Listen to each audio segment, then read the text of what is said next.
Asian cup বাছাই পর্বের পরের ম্যাচে অক্টোবরে হংকংয়ের মুখোমুখি হবে বাংলাদেশ। তার আগে নিজেদের ঝালিয়ে নিতে কোনো দলের বিপক্ষে ম্যাচ খেলতে চায় বাংলাদেশ। সেপ্টেম্বরে ইউরোপের কোনো দেশের সঙ্গে খেলার চেষ্টা করেছিল বাংলাদেশ ফুটবল ফেডারেশন বাফুফে। আপাতত সেটি সম্ভব না হলেও আসন্ন ফিফা উইন্ডোতে বসে থাকবেন না হামজা সমিত্রা। ইতোমধ্যে শ্রীলঙ্কার কাছ থেকে একটি বহুজাতিক টুর্নামেন্টে খেলার আমন্ত্রণ পেয়েছে বাংলাদেশ। বাফুফে সহসভাপতি ফাহাদ করিমও জানিয়েছেন শ্রীলঙ্কায় খেলার বিষয়টি। এ প্রসঙ্গে ফাহাদ করিম বলেন, শ্রীলঙ্কায় ৩-৪ দলের একটি টুর্নামেন্ট হবে, আমরা সেখানে খেলতে পারলে ভালো হবে।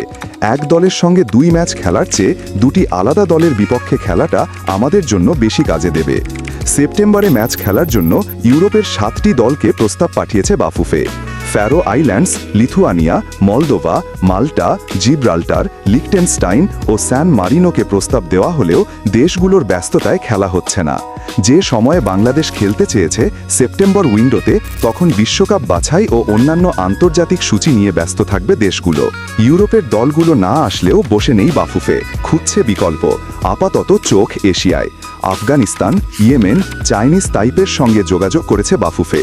সবকিছু ঠিক থাকলে বাংলাদেশে কিংবা তৃতীয় কোনো দেশে হতে পারে ম্যাচগুলো। চলতি মাসেই ম্যাচের তারিখ ও ভেন্যু নিয়ে সিদ্ধান্ত হবে বলে জানা গেছে। এরকম ফুটবল কন্টেন্ট পেতে আমাদের চ্যানেল সাবস্ক্রাইব করে আমাদের পাশে থাকবেন।